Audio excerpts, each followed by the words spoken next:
I'm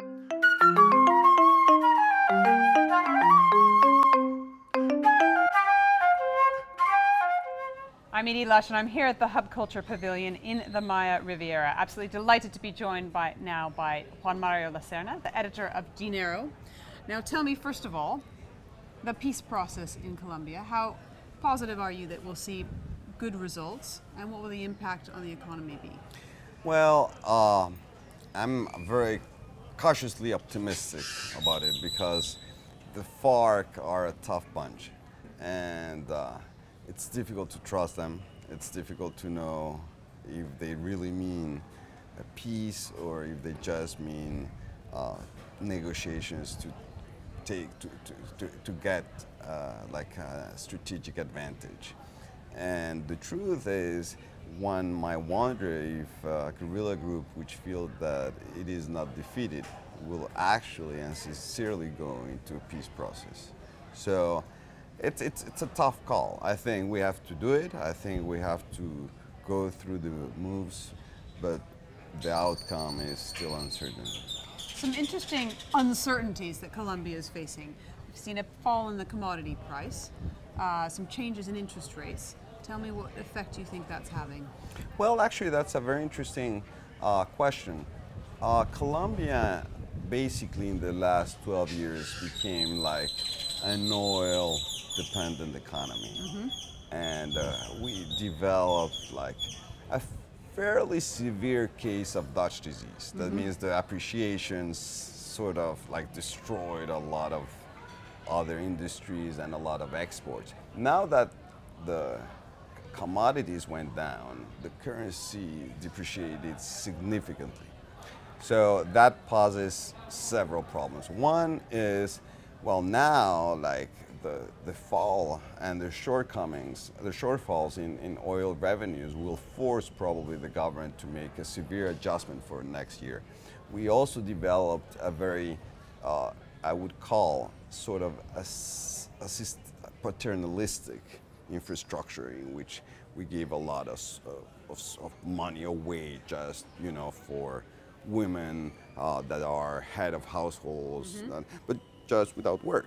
I think that a lot of that will have to be dismantled because otherwise you'll be crowding out the private sector. So it will be a tough transition, but it will also give the opportunity to diversify our exporting base and also hopefully to be able to create new industries, new businesses that will be competitive and that will not be driven out of business because of the exchange rate. So overall, actually, I think it's a good thing. It's better to have that crisis now than to have it later.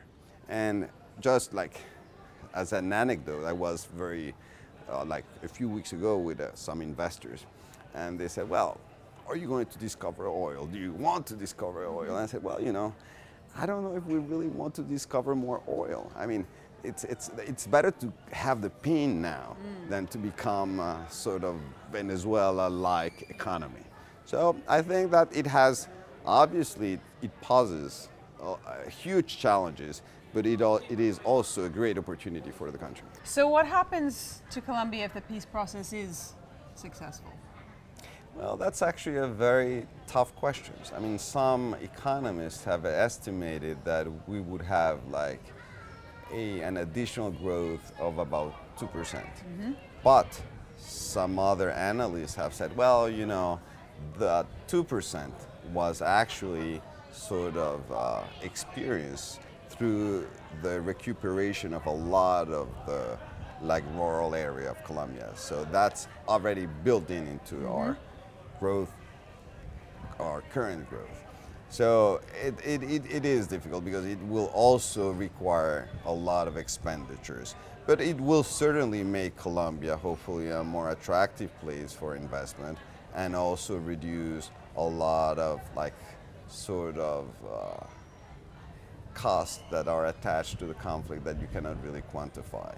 But what will be the bottom line, it's very difficult to say. And what happens if we don't see the peace?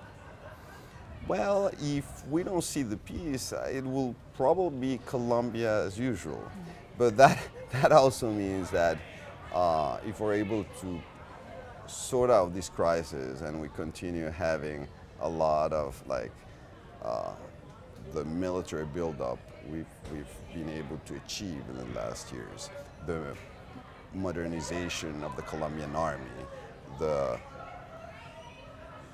capacity of striking, of air strikes and so on, I think that the guerrillas will be in a lot of trouble, as they were just before the peace process. Actually, one could argue that the peace process served as some sort of air for the guerrilla, and that now they feel much more or much stronger than they felt 4 years ago. What happens to defense spending in Colombia if the peace process? Well, defense spending will probably, I mean, there are two theories. Obviously, a lot of people say, well, we want to have a peace process because we want to have a peace dividend, we want to save money. But like the experts on these sort of conflicts, like Hector Villalobos from El Salvador, argue that once you sign a peace agreement, you actually have to increase some sort of security spending.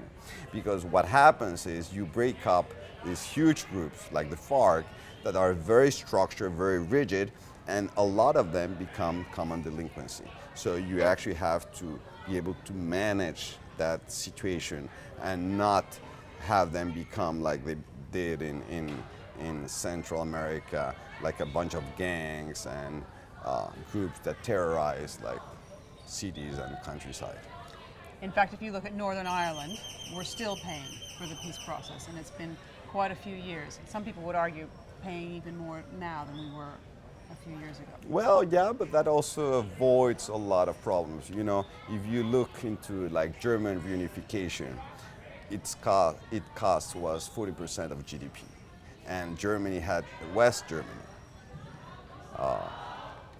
had to pay for it, and they had to. First of all, they were the first one that went above the Maastricht, sort of numbers, and they actually did sort of have like a sovereign buyout of East Germany. They went and they bought it, and they bought a huge problem they had. So in a certain way, you can also think of a peace process in those terms of saying, well, what am I buying, and is it worth buying it? Juan Mario, thank you so much for stopping by the Hub Culture Pavilion here in the Riviera Maya, and I'm Edie Lush.